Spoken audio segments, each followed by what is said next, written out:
তারা প্রত্যেকটি পদক্ষেপ নিয়েছে একদম স্বৈরাচারী স্টাইলে, দমন পীড়নের পথ তারা বেছে নিয়েছে। একটি বিশ্ববিদ্যালয় এভাবে চলতে পারে না। কার নির্দেশে তারা এরকম করলো? তাদের যে একটা হিংস্রমনাত্মক আক্রমণ ছিল, তারা নর্মাল লাঠিচার্জ না, একজন স্টুডেন্টের উপর মাথায় বাড়ি দিচ্ছিল, দুইটা মেয়ে ওখানে পড়ে যায়, মেয়েটাকে ধরতে চাইতেছে, সেখানে এসে তারা আমাদেরকে বাড়ি দিচ্ছে।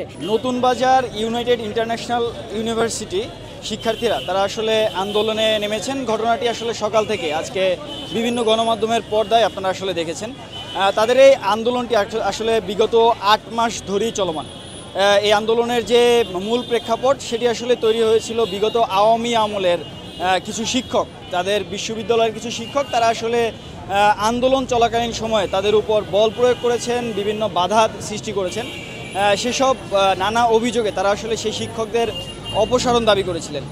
সেই প্রেক্ষাপটে যে আন্দোলনটি শুরু হয়েছিল বিগত 8 মাস আগে, সেই আন্দোলনের প্রেক্ষাপটে তারা আসলে বিভিন্ন সময়ে বিভিন্ন জায়গায়, বিভিন্ন দরবারে, বিভিন্ন মন্ত্রণালয়ে তারা আসলে দৌড়াদৌড়ি করেছেন এবং এই বিষয়টির সুরাহা তারা আসলে দাবি করেছেন।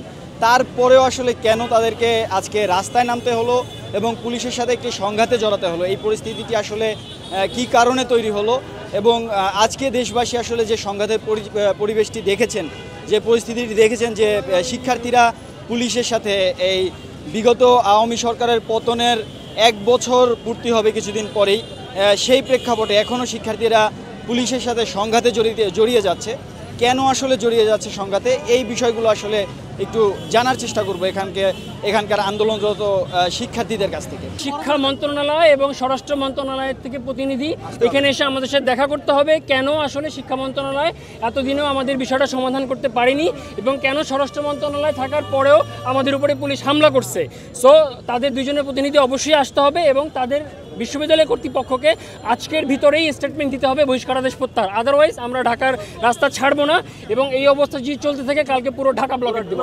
এবং সাধারণ শিক্ষার্থীদের পাশাপাশি নারী শিক্ষার্থীদের উপর যে হামলা করা হয়েছে, ওই সকল আওয়ামী পুলিশ দূষরদেরকে অবশ্যই শাস্তির আওতায় আনতে হবে। অন্যথায় সারা বাংলাদেশে আমরা বিভিন্ন পয়েন্টে জুলাই আগস্টের ন্যায় বেসরকারি বিশ্ববিদ্যালয়ের সাধারণ শিক্ষার্থীরা রাজপথে কালকে থেকে সারা ঢাকা শহরে আমরা থাকবো ইনশাআল্লাহ। আমরা পুলিশ প্রশাসন এবং বিশ্ববিদ্যালয় কর্তৃপক্ষের কাছে করজোরে অনুরোধ জানিয়েছি, আপনারা শিক্ষার্থীদের যে যৌক্তিক দাবি, তাদের উপর যে অন্যায়ভাবে 22 জন শিক্ষার্থীকে বহিষ্কার করা হয়েছে, তাদের দাবিটা আজকে তুলে নেন, আমরা আপনাদেরকে সহযোগিতা করব। করজোরে আমরা রিকোয়েস্ট করেছি। তারা বলছে আমাদের সময় লাগবে। কী জন্য তারা সময় লাগবে? তারা প্রত্যেকটি পদক্ষেপ নিয়েছে একদম স্বৈরাচারী স্টাইলে, দমন পীড়নের পথ তারা বেছে নিয়েছে। একটি বিশ্ববিদ্যালয় এভাবে চলতে পারে না। সাধারণ শিক্ষার্থীদের ইচ্ছামতোই বিশ্ববিদ্যালয় চলবে, সাধারণ শিক্ষার্থীদের যৌক্তিক দাবিগুলো তারা মেনে নেবে, এটাই নিয়ম। কিন্তু তারা যে দমন পীড়ন চালাচ্ছে, এই অশুভ শক্তির বিপক্ষে ইনশাআল্লাহ আমরা সাধারণ শিক্ষার্থীদের পাশে আছি। যে 22 জন শিক্ষক আমাদেরকে বলেছে তারা পদত্যাগ করেছে, তাদের মধ্যে 4 থেকে 5 জনের সাথে আমাদের কথা হয়েছে। ইভেন আমাদের কাছে প্রুফ পর্যন্ত আছে, তারা বলেছে আমরা একজন শিক্ষকের সম্মানার্থে আমরা পদত্যাগ করেছি। ইভেন এইভাবে বলা হয়েছে তোমাদের আন্দোলনগুলো যৌক্তিক ছিল, কিন্তু ভিসিটা শুনেনি বা কর্তৃপক্ষ থেকে কোনো ব্যক্তি আসেনি আমাদের কথা শোনার জন্য, তার বিনিময়ে তোমরা এই পর্যায়ে গিয়েছো, এটা আমরা স্বীকার করতেছি। কিন্তু তোমরা কি বসতে চাও? আমরা বলেছি আমরা বসতে চাই, কিন্তু আমাদের ভার্সিটির কর্তৃপক্ষ এই যে বলতেছে disciplinary committee, board of trustees, তারা কেউই আমাদের সাথে বসতে চায়নি। পুলিশের সাথে একাধিকবার কথা হয় যে আমরা এখানে শান্তিপূর্ণ আন্দোলন করব, আমাদের কোনো অরাজকতা করার কোনো উদ্দেশ্য নেই। সব পুলিশ আমাদের কথা একাধিকবার কথা বলে চলে যায়, তারা আমাদেরকে সহায়তা করে। কিন্তু একটা পর্যায়ে তারা কি কারণে আমাদের উপর অতর্কিত হামলা করে, এটা আমরা এখনও বুঝে উঠতে পারতেছি না। কার নির্দেশে তারা এরকম করলো? তাদের যে একটা হিংস্রমনাত্মক আক্রমণ ছিল, তারা নর্মাল লাঠিচার্জ না, একজন স্টুডেন্টের উপর মাথায় বাড়ি দিচ্ছিল, দুইটা মেয়ে ওখানে পড়ে যায়, আমি মেয়েটাকে ধরতে চাইতেছি, সেখানে এসে তারা আমাদেরকে বাড়ি দিচ্ছে। আর একজন 2-3 জন মাথায় আঘাত হয়েছে।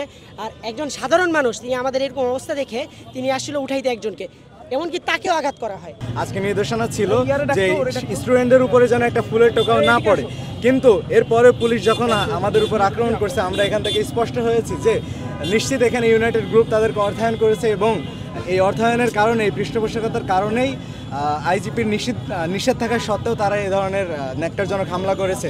এই হামলায় আমাদের বিভিন্ন রাজনৈতিক দলের নেতাকর্মীরা আহত হয়েছে এবং ইউনাইটেড ইন্টারন্যাশনাল ইউনিভার্সিটির বিভিন্ন সাধারণ শিক্ষার্থীরা আহত হয়েছে এবং জুলাই গণ অভ্যুত্থানের নেতৃত্ব দেওয়া বিভিন্ন প্রাইভেট ইউনিভার্সিটির স্টুডেন্টরা এখানে আহত হয়েছে। ইউআইইউ এর বিভিন্ন বড় বড় অথরিটিজ পর্যায়ে যারা ছিল, তারা বঙ্গবন্ধু পরিষদের সঙ্গে যুক্ত ছিল এবং 5 আগস্টের পরেও আমরা একটা অবাক দুঃখজনক ঘটনা দেখেছি যে জামালপুর অ্যাসোসিয়েশন নামে একটা আওয়ামী সংগঠনের একটা মিটিং কিন্তু ইউনাইটেড ইন্টারন্যাশনাল ইউনিভার্সিটিতে তারা করার সুযোগ করে দিয়েছিল।